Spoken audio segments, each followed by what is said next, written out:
Hello, Sergei DRATCHEV here from Cambridge, Ontario, and I discovered this cool website, DxOMark.com, that does testing of cameras and lenses. And when I started looking at ratings, quite a few of them surprised me. And here's my camera, pretty decent. Full frame D750 Nikon, right? And I had two lenses, Nikon 24-120 f4, which cost quite a lot of money, like I think it was what, $1,400 bucks Canadian. And then I have a cheaper one, 70-300 millimeter. That's f 4.5 to 5.6. And so I looked at this DxOMark, and they test these lenses specifically with each camera. So basically you look under you're looking for lenses, and you put in your brand Nikon, and then I put in D750, and it shows me all lenses and how they were tested. And so I just copied two numbers here. The first one is sharpness, perceived sharpness in megapixels. So my Nikon that I was so proud of, 24-120 f4, has a perceived sharpness of 14 megapixels. 14. This camera is a 24 megapixel camera. So because I'm using this lens, not the cheapest by any standard, but I was losing, you know, sharpness and basically megapixels, you know. And then the second one was even worse, but this one cost like more than 2 times less, but perceived sharpness was 13 megapixels. So I might as well just shot with this one instead of wasting money on this expensive lens. And the second number is the overall score, because they have more than more criteria than sharpness. Like when you go to their website, the first one is overall score, but then you can click on this tab, sharpness, and it sorts all lenses out. So these were basically at the very bottom, you know, because the top, of course, starts with you know, the maximum. Like this camera is capable of 24, and there were 3, you know, Carl size lenses, but those are pretty expensive. But then there was this lens.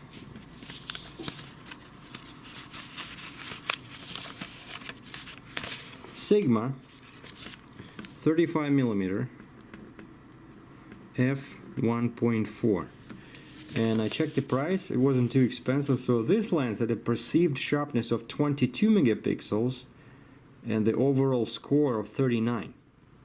So you can see that even though this lens is cheaper than this, and of course this is just a prime, right? It cannot give you the reach of this one, but still, if we're talking about quality, I want to take quality pictures of some fascinating sunrises and, you know, mounting vistas. I wanna get all the pixels as much as possible out of my camera. So this Sigma gives you 22 megapixels and the overall score of 39, which beats the heck out of Nikon 24-120 and especially 70-300. You see? And so I went back to Henry's in Cambridge, and I traded both of these, added a little bit of money, and I got this Sigma 35 millimeter f1.4 DG, which means basically FX, full frame. And check out, the code name is ART. So this is the lens you need to create a masterpiece. So 22 megapixels, perceived sharpness, 39 overall score on DxOMark.com. So now we're gonna do unboxing, and then tomorrow I already booked a hotel in Niagara Falls, Canada.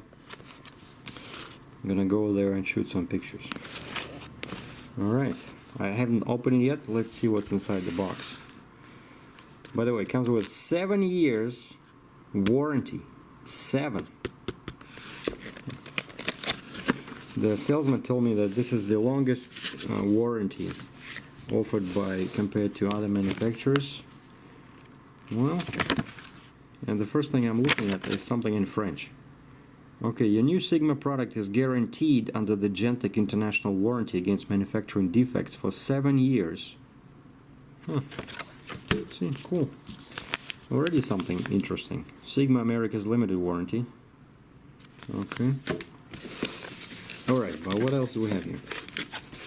Okay, we have, I guess it's instructions. Bedienungseinleitung. Alright. О! Руководство по эксплуатации. Now we're talking. That's Russian. So I can understand some German, but of course I do understand all Russian. So hey, if I'm lost in the English, I can always check the Russian part of this Bible. No, I never read this. Like, why do you need a manual about the lens? Especially it's a prime lens. There's nothing on it. Maybe 2 buttons. Okay. There's a warranty sticker. What? Warranty sticker. Please stick the warranty sticker to the dedicated warranty sticker column on the other sheet. Limited warranty. Date of purchase. Oh, okay, so I'm supposed to type in here date of purchase and stick it, I guess, here. This is very unusual. I bought many lenses before. I never had to go through this labor-intensive process. Okay, name, address. Oh, warranty sticker. See? So this goes in here, and I bought it today, so that's easy to figure out. But look at this. Wow. Have you ever seen something like this where you get a box, like a carrying case? Nothing else in the box. Just this. Oh, it's a carrying case. You can put it on the belt. Wow. Sigma, I like your style. We're thinking all the same lines. If I'm paying 1,200 bucks Canadian for a lens, I expect to get some respect from the manufacturer, right? Okay, so nothing else in there. Wow, this is cool. So we got the hood. Actually, I never use these, but this time I decided not to buy a filter because most professionals say that's it's a BS. It's a waste of money to buy an expensive lens and then you put a $30 filter on it. You know, like I'm talking about plain glass, because they say, oh, you have to protect the lens. And I say, you know what? Don't worry about it. If I break it, I'll buy another one. I'm a heavy haul trucker, so. But I need this one. I mean, professionals say that you can use this instead of the filter to protect your lens, and it looks cool. Like, people will mistake you for a professional photographer. So I'm definitely going to do this because I'm going to Niagara Falls, like I mentioned, and wow, this lens really looks different from Nikon. Like something out of space, something made by aliens. Look at this. It feels very expensive, and basically we got what? One switch, right? Wow, look at this. Made in Japan. You see this? You see what I'm saying? Not China. No offense to my Chinese friend who's pulling flatbeds now. Not Thailand or Vietnam, but Japan. Yes, sir. I like this. So basically it's one switch, autofocus or manual focus, and then you have your depth of field, 35mm 1.4 DG, so the size of the filter is 67 Sigma. Okay. Oh. And that's what it looks like. It's pretty heavy actually. Feels almost as heavy as my old 70 to 300 millimeter. But this is what they call quality glass.